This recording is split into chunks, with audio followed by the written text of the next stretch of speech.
скажи наследием ее, что можешь ты мне сделать в этом бушующем мире, Кремен Волдеса? Тебе только одно — смотреть на Голгофу. Аминь, время лечения. Слушать слова последние. Свершилось.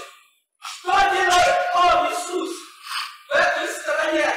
Что делает Он в сердце твоем? Вот вопрос Романа Лайсена. А Володя, оценил ли ты кровь завета? Впереди вечный канон. Он зовет тебя, Геннадий Солочин. Река живой благодати. Это поздно дождя. Я пошлю на наследие всей земли, кроме Волги Солочин. И услышит слово с Голгофы вся земля. И воспоет духовную песнь Аллилуйя в небесах.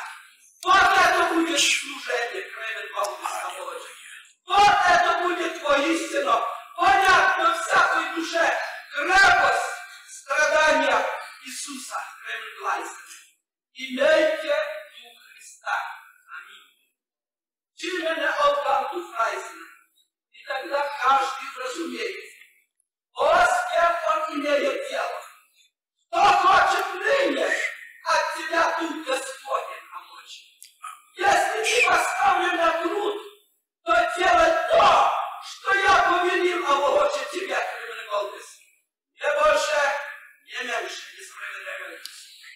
Ревность твоя одно дело, повеление мое второе дело, исполнение воли моей, рабами моими. Аминь. Точность и справедливость. Аллилуйя. Истина говорит народу моему.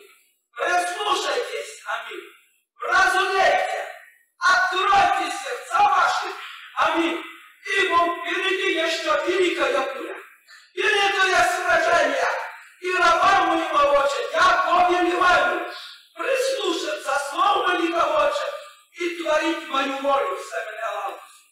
Каждый забудь за себя, кроме Лайсена. Еще раз говорю, взор на Голгофу. Аминь. Уши настал на Голгофу.